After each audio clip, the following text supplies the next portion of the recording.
Hello, everybody. How are you doing? Really? Okay, that's better.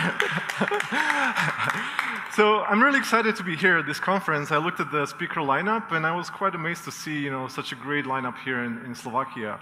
My name is Igor Minar. I'm a software engineer at Google, and more specifically, I work on Angular. I'm the tech lead of the Angular project. I live in California now, and it's a special honor for me to be here because when I was preparing for this talk, I realized that this is actually the first conference talk that I'm ever giving in Slovakia, despite traveling the world and speaking all over the place. So thanks for having me here. You might be wondering, what is this Angular guy doing here? Is he going to sell us Angular? I'm not here to sell you Angular. I believe in Angular, I love Angular, but I believe that good products should sell itself.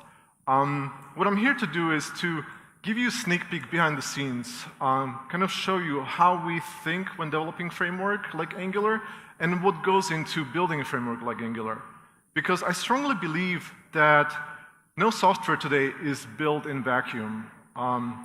Just like artists, we influence each other. When we look at different software, we think about what other people are solving. And one thing I want you to take away from this conference is that you should keep your mind open to new ideas, because you never know what's out there. So I mentioned artistry and art, and when many people think about software engineering, they think about a bunch of people in a basement coding all night. For me, it's quite different. For me, it's really more like an art, where artists study each other's work, influence each other, inspire each other, and collaborate on creating great art. This is what building software is for me, and I believe it's for many people out there. And when talking about what are the influences for Angular, we actually have to go quite far back in the past. We started building Angular in mid-2009, late 2009, and the landscape back then was quite different than what it is now. There were many projects that influenced the decisions behind Angular because we were inspired by them, or we didn't like them so much that we were driven to build something way better. I'm not going to tell you which belongs to which category because all of us have different preferences, but back then there were things like jQuery, Gwt, or GWT, Adobe Flex, and all of these influence Angular in one way or another. And when thinking about Angular and what it meant to build Angular back then, we used this as a mental model. We tried to imagine what a browser would have been if it was designed for building web applications. And what I mean by that is, back then in 2010, most of the applications were round-trip applications built with Ruby on Rails, Java, .NET, what have you. And there were very few really cool client-side applications. Yes, there were some exceptions like Google Maps and Gmail, but those were really just very few. And we saw this opportunity to build really interactive client-side applications, and that's what we set out to do. Well, 3 years later, we finally launched Angular 1. And I say it took us 3 years, which is amazing because that's a long time. But back then, nobody cared. The situation was quite different with Angular 2, if you followed along. And the interesting thing in this year 2012, when we launched, was that this is the moment when we saw that Angular started influencing the rest of the ecosystem, the web ecosystem. This was the first time when we thought, wow, it's very gratifying to build something that you see other people copy or improve, and it's awesome. So we started building Angular applications at Google and outside with Angular 1, and as we were building bigger and bigger applications, we were realizing, well, there are areas for improvements. And another thing that we saw was this big tectonic shift coming into the web ecosystem. And we thought, well, maybe this is the opportunity for us to rethink how Angular works and improve it and make it way, way better. So we started thinking about this in like mid-2013. And again, there were a bunch of things that influenced the design, influenced our thinking about Angular 2. One of them was ECMAScript. Back in 2013, ES6 was still this dream pipe, just bunch of proposals. It wasn't really ready. It wasn't clear when it's going to launch. But there were many things we saw in many of the proposals that eventually made ES6 that we really liked. There were things like classes that allowed us to finally express what we meant in JavaScript without using third-party libraries or all kinds of idioms and hacks. And there were things like module system that really would help us improve scaling our large applications as they were growing and growing in size. And lastly, there was a lot of syntactic sugar, like fat arrows. We, as developers, really like to make our code look beautiful. So we want to be proud of what we write. And having syntactic sugar allows us to do this. There were other things that influenced the design. For example, at Google, we have a programming language called Dart. We built several projects with Dart in 2013, and there were several things we liked about Dart.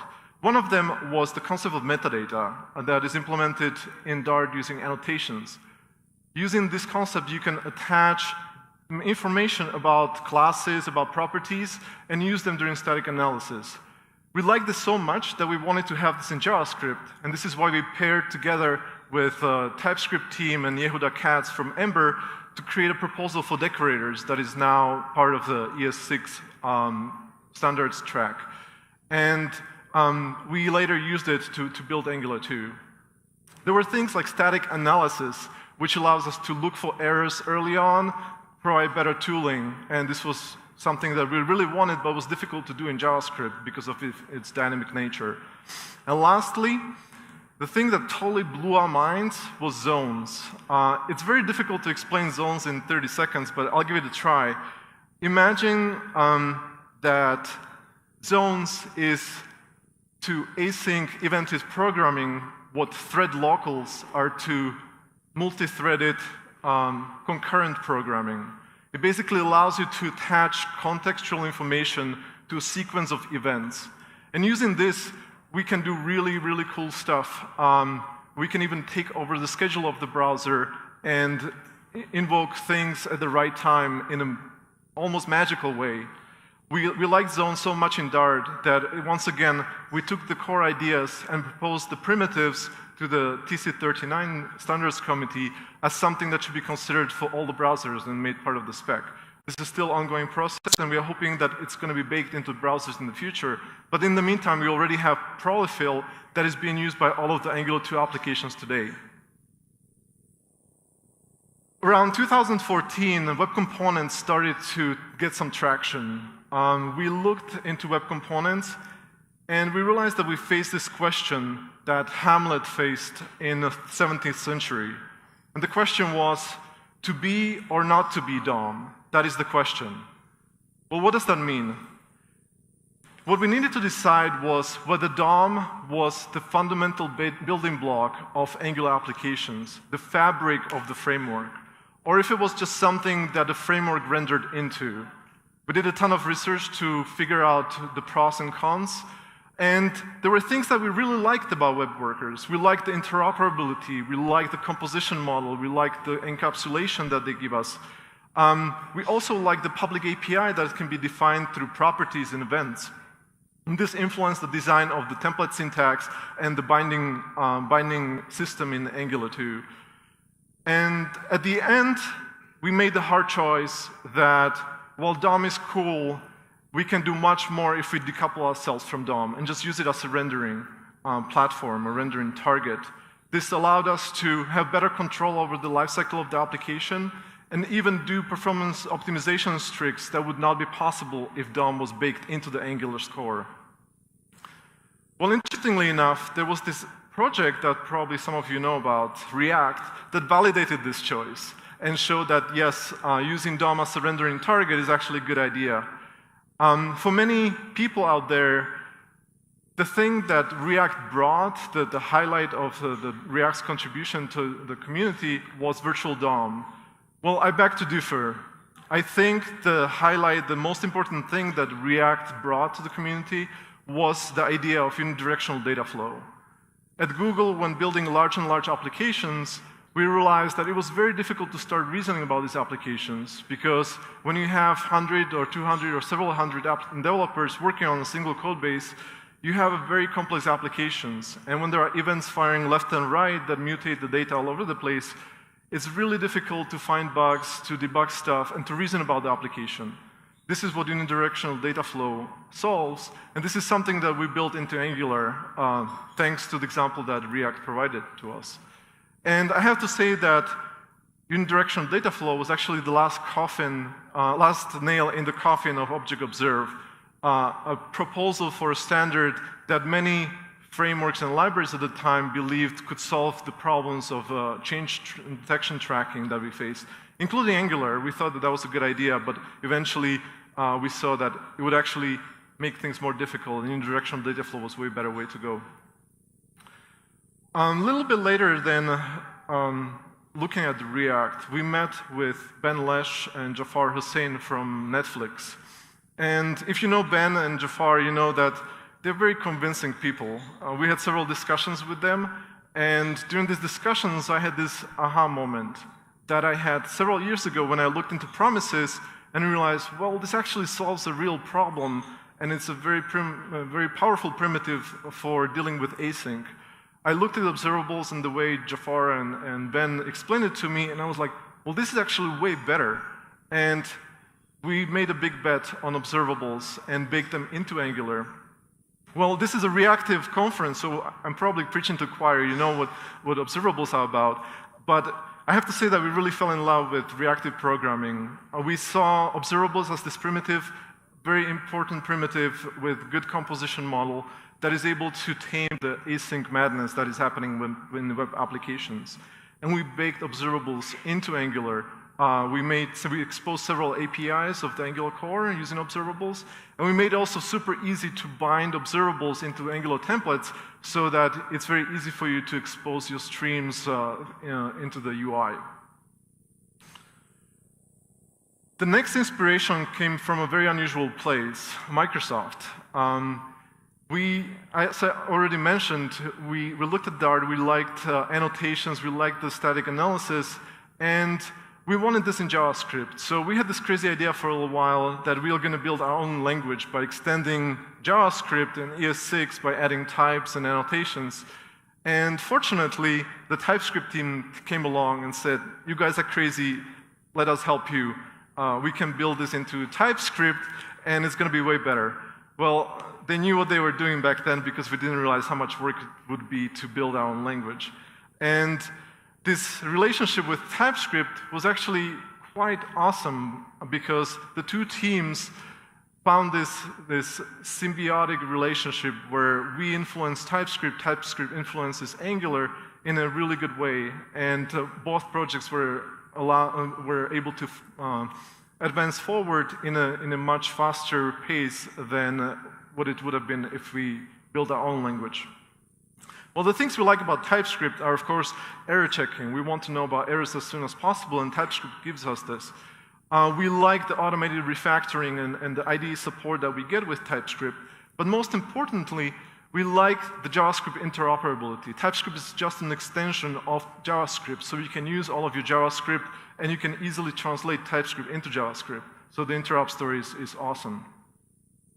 And we were so inspired by something called language services, TypeScript language services, which are used to power all of the IDEs, that we're building our own language services using their example. This is a screenshot of something that's going to be released in a month or two. It's going to be called Angular Language Services, and it's going to power IDEs so that you get auto-completion, error checking, refactoring in your IDEs. And because it's modeled by the TypeScript example, it's going to be very easy to integrate it into many editors like VS Code, WebStorm, Atom, and whatever you're using today. As we were using more and more tooling to check for errors, transpile our awesome futuristic JavaScript, we realized that all this tooling was getting in the way of the developer trying to build their awesome applications, and we didn't like this. We thought, well, maybe there's a way that we can help. And we started talking to the Ember team, and we got really warm welcome from the Ember CLI team, who arguably is one of the best examples of how a CLI can help framework and framework developers become really productive very quickly. With things like build tool integration, having conventions so that you can jump from one project to another, and overall just productivity gains using integrating tooling. Using this example, we built our own CLI, which is currently in beta or release candidate phase, but I encourage you to take it out for a spin and give us feedback on what you like and what is there to be improved. And I'm really looking forward to the future where people will not be afraid of tools when building applications, because the tools will just work out of the box very smoothly. It was around 2015 when the web went crazy with 60 FPS and building applications that rendered 60 frames per second very smoothly, very interactively. We looked into this and we thought, well, if this is what it takes to build great user interfaces, framework like Angular should help, should guide the developers to achieve this. And we started analyzing what does it take to build application that is as responsive as 60 FPS. And we realized, well, you can't really do much work on the main thread because browsers are single-threaded if you look at the main thread. And if you happen to do just a little too much work on the main thread, you will start blocking the rendering and the frame rate will drop. So we thought, well, if we can't do too much work on the main thread, can we use web workers and concurrency model to build applications where most of the logic runs in a different thread? We looked at web workers, and we liked the concurrency and the multi-threading model, but we were wondering, why is nobody using them? This is really cool. And soon we discovered why.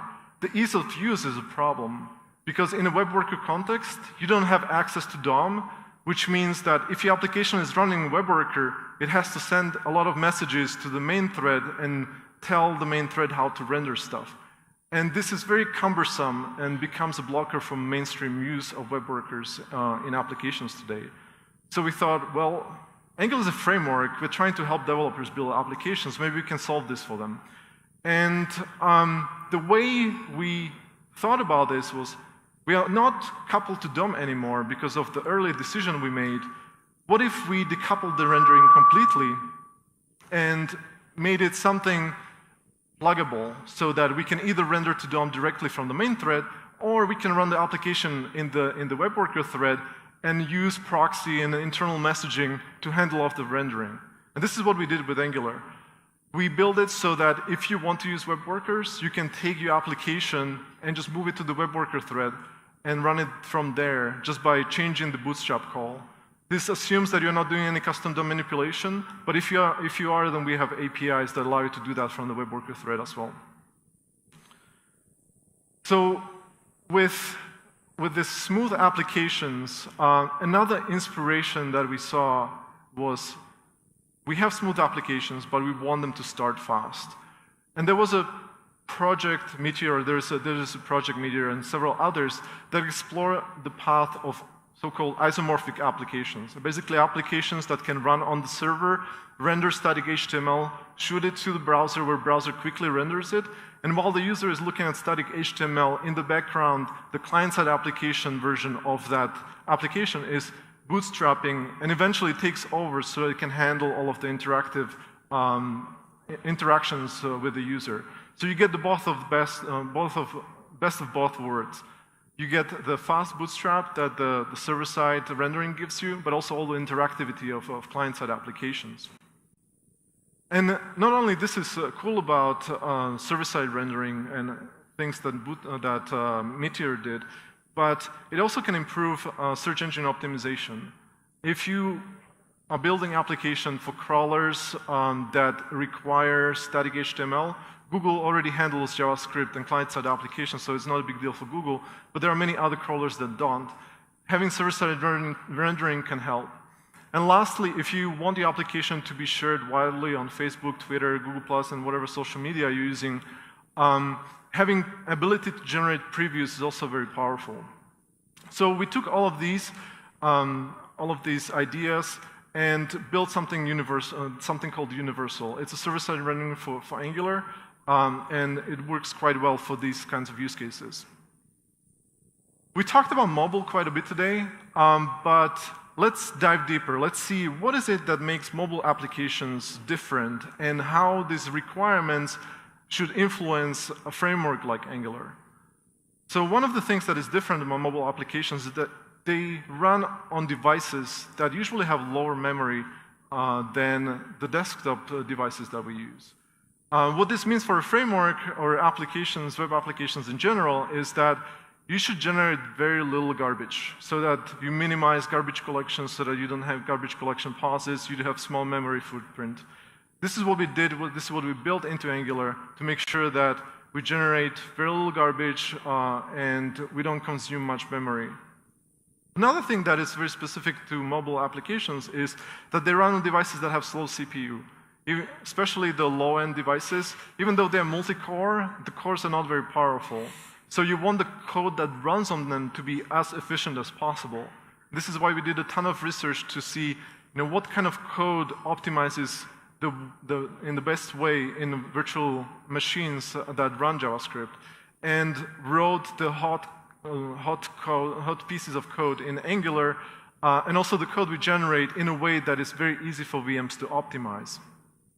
And lastly, mobile devices are mobile, so they often have to deal with slow network. Even though we live in cities where we have 4G connections, as soon as you go into a building or you pass under a bridge, your connection might drop.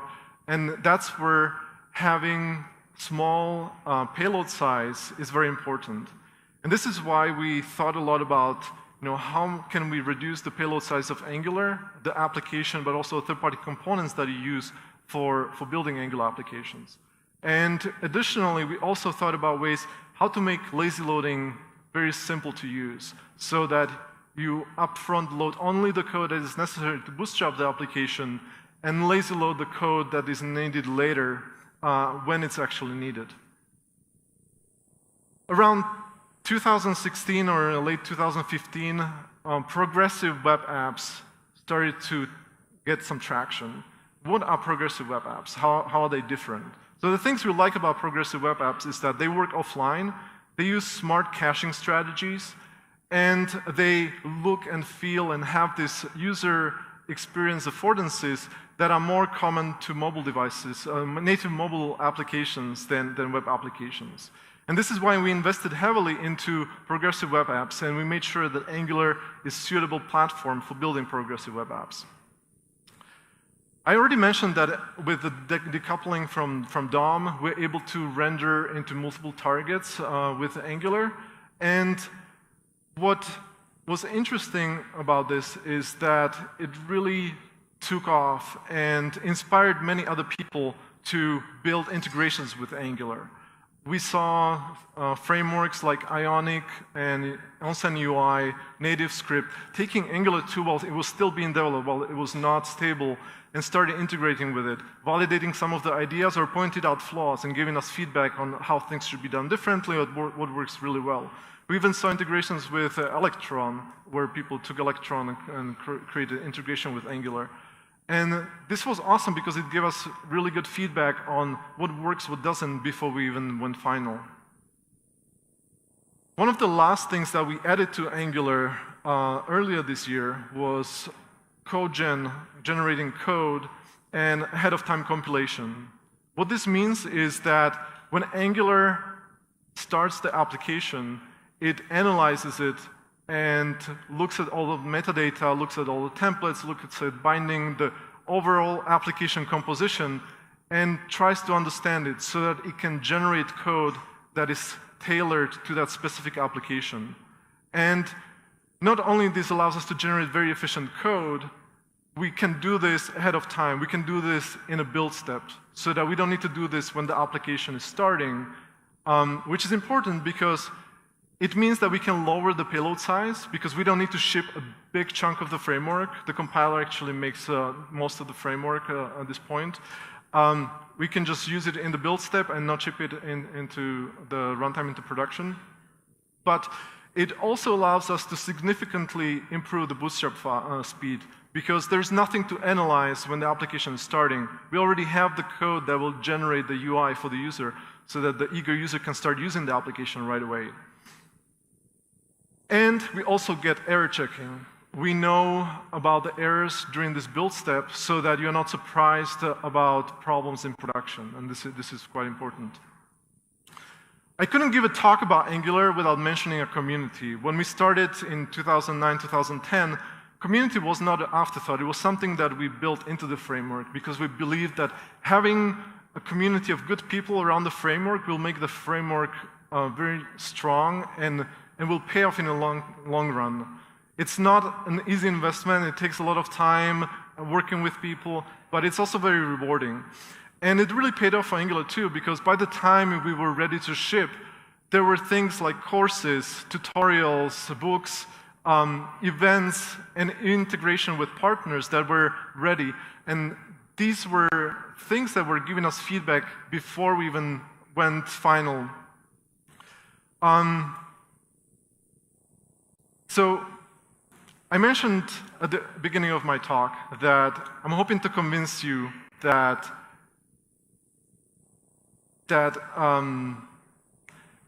software is not built in vacuum. And just about a month and a half ago, we finally managed to ship Angular 2. And I find this to be really a tribute to not only the core team who worked hard to launch the framework, but also to the community and the whole web ecosystem. People like you that contributed with your ideas, with your problems that you have when building your applications, that made Angular better. And I'm hoping that Angular will further keep on improving the ecosystem as well. So at the beginning, I told you that no software is built in vacuum. I hope that I provided sufficient evidence that this is the case. And I'm hoping that you will walk away from this talk with your mind open, and you will look for new ideas that can influence how you think about problems, how you approach your life and your project as well, and how these ideas can make your projects much better. Thank you.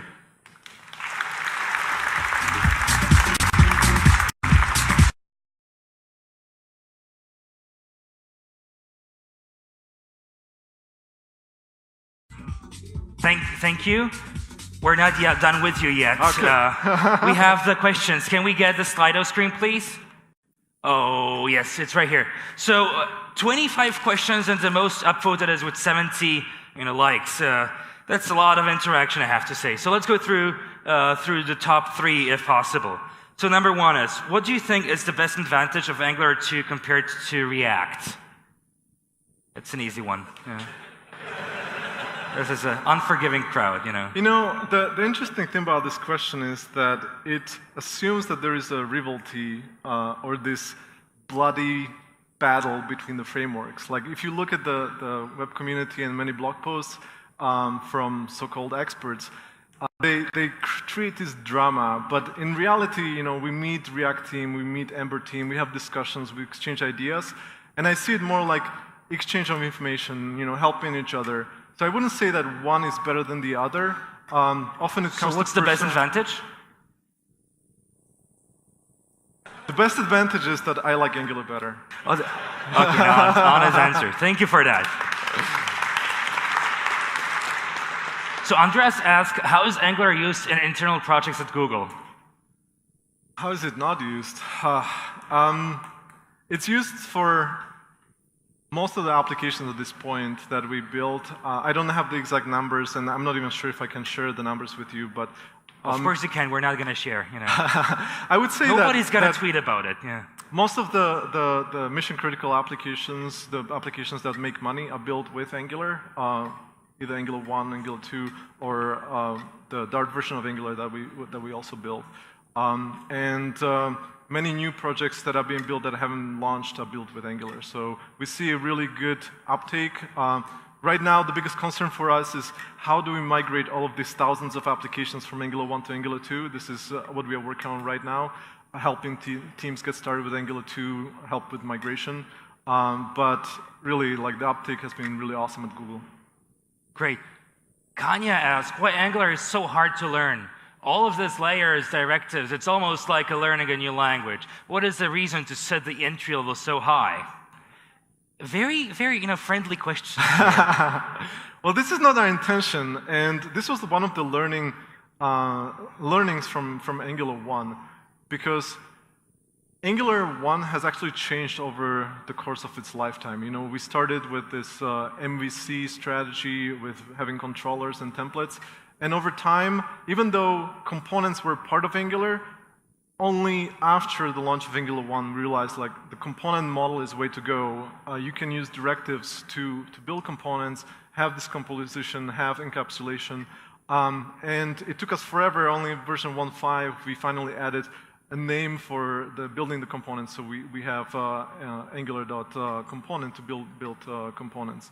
So we're not trying to make it difficult, we try to make it as simple as possible, and if you look at many of the design decisions behind Angular 2, it was how can we simplify things, how can we make it easier to explain things, but also there is a lot of legacy baggage. You know, once you build something that is around for 6 years, and it changes, then yes, you will have multiple concepts, and it can become confusing. Sure. So I think we have time for 2 more. So Anonymous asks, Angular 2 as a framework provides an extra layer of abstraction and comparison to React or other libraries. Who do you think Angular 2 is best suited for? What is this extra layer? I'm not a techie, you are. I would like to know what this extra layer is before I answer the question. I don't think that there is an extra layer. If anything, there is a lack of layer, because what Angular does, it takes the applications and generates a low-level JavaScript code. So there's actually no Angular. Once you use the compilation, ahead-of-time compilation, there is almost no Angular in your application left. It's all just code that we generated and your code. Okay, so anybody who's anonymous and wants to ask more about this question, please grab me after the talk. Igor is going to be upstairs, so feel free to talk to him. Time for one more. When will you start work on Angular 3? Smiley face. Well, we already started. Yay. Nice. So, one of the learnings from Angular 1 was that we need to build change into the framework so that we don't have a big gap like we had between Angular 1 and Angular 2. This is what we are trying to avoid. And this is why we released the guidelines on how we're going to build Angular going forward. We're going to have a 6 months schedule for major releases. So Angular 3, maybe Angular 4, there's a discussion about realigning some version numbers, will be released in March of next year, with minor breaking changes that are easier to migrate over so that we don't have a big migration like we have with Angular 1 and Angular 2. Nice. Awesome. And with this, thank you so much, Igor. Thank you very much.